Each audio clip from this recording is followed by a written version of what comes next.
going on, y'all? We are back. This is my second favorite segment of the show. It's Top 5. And this is going to be the Top 5 sports tragedies. Yeah, we're being Debbie Downers this week. So what? You want to fight about it? Yeah, exactly. Thought this was America. That's right. People die. You got to remember them and talk about it and whatnot. Just before we get started, just a couple ones I wanted to mention that aren't going to be mentioned. I try to just stay with like current ones, but you know, Roberto Clemente, the whole Marshall football program, and the entire Manchester United soccer team back in the 50s. Yeah, obviously those are big deals. this is true.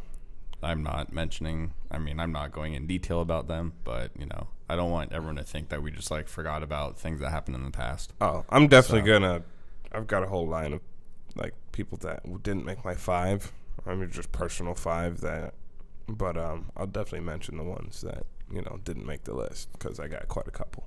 Well, my number 5 was something that actually happened in the Tampa Bay area. Was when Corey Smith and Marquise Cooper went out on the boat, and it overturned due to rough seas, and they were never found. They found the boat, and they found their buddy that they were with, but never found those two. Yeah, that was. They weren't superstars by any means, but one, they both used to play for the Bucks. They were from this area, and it happened. I want to say it was 5-6 years ago. I thought it was sooner than that. I want to say it was like 5 years ago. But you know, it was just more so for the Tampa Bay area. It was a pretty big. It was in 2009, March 2009. Yeah, 2 years ago. Wow. Yeah. Wow, time flies. For real. Or it doesn't. True. From the touché, sir. From the survivor, when he talks about his book, they tied the cleat to the back of the boat and thought they were going to overpower it with the motor taken out of it. And for you non-boaters out there, that's the number one no-no, because all you're going to do is just flip and capsize your vessel. I like how you call it vessel. That's what it's called.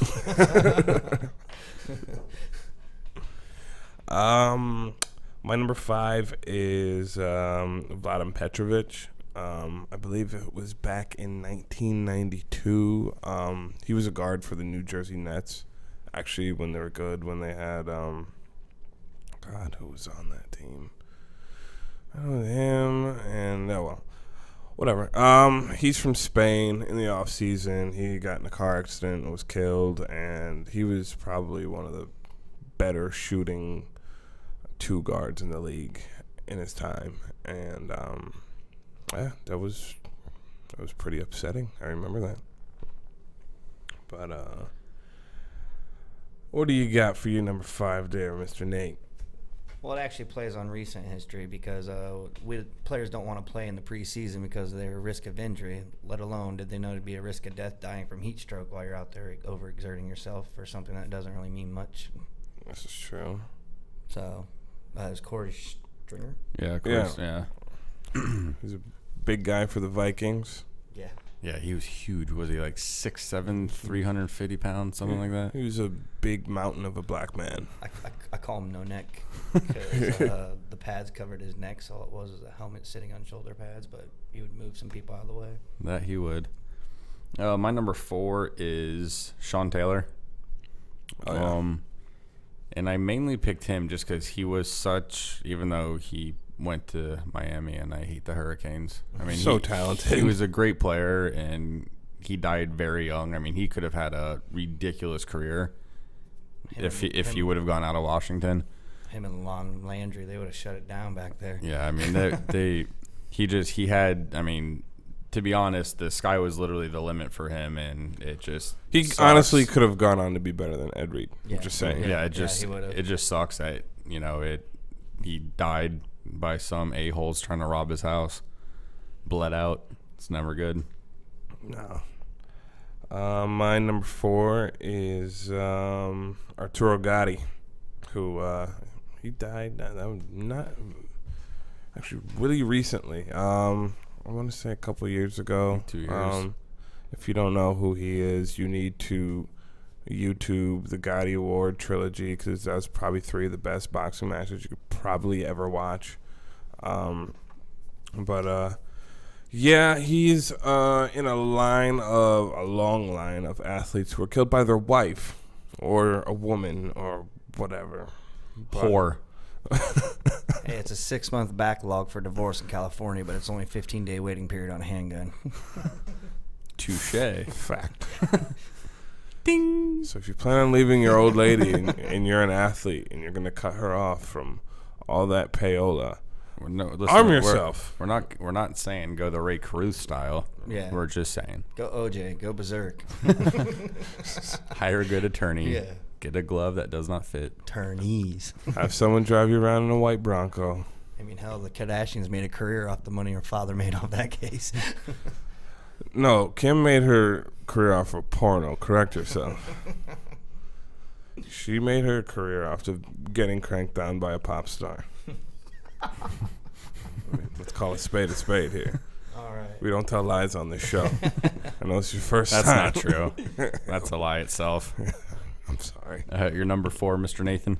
Nick Adenhart, the pitcher from the California Angels, that was killed by some guy that doesn't have a cab number's phone number. Yeah. So that's pretty ridiculous. Yeah, it is. Yeah. Like, especially after he pitched 6 innings perfectly that one. His father was in attendance and everything. Family was in town, came to see him, and tragedy struck. Never good. My numero 3, or Trace for the Spanish listeners, Payne Stewart. He was one of my favorite golfers growing up. This was 1999. He had won the U.S. Open about 4 months before. He was in a plane, and the cabin lost pressure. The plane went down, and everyone on board ended up dying. I mean, come on, who else wears knickers?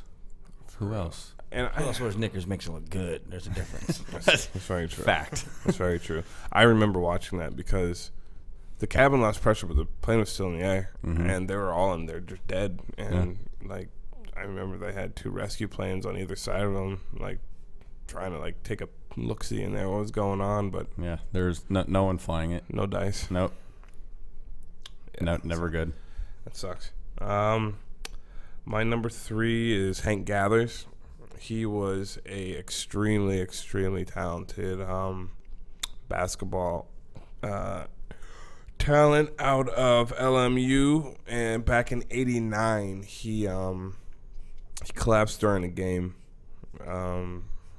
Had some heart problems, and the doctors told him that he'll be all right. It was just a little freak accident, and then the next season he collapsed and died. Well, he didn't collapse and die on court, but he collapsed again, and they took him to the hospital, and he was DOA. Yeah, that's not And good. that was the story where his best friend on the team the next game, because Gathers was left-handed, went to the free throw line, shot the free throw left-handed and sunk it and whatnot. And That's cool. yeah. All right. Mr. Nathan. My number 3 is a Tampa native here. It's Macho Man Randy Savage. Oh, yeah. Oh, yeah. Gave the elbow off the top turnbuckle. Nothing was better. It's a little bit. Yeah. Actually, Elizabeth is.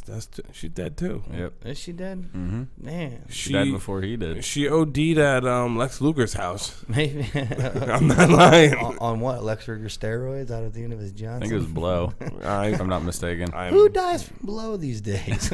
People that don't know how to use it properly. I'm not saying, I'm just saying. I'm just saying. Come on now. Cool. All right. Give it a shout out to the Snap and the Slim Jim, man. Yes. Hell And yeah. that the report actually came out that he died from the heart attack before he actually hit the tree. Like, because people thought he might have died from the collision, but it was actually a heart attack. And then So there was just he was dead. He was basically driving a car dead for about 15 feet. the car was driving. Right. Leave his last ride. He died on Seminole Boulevard. That's our old hood. That's where. That's our old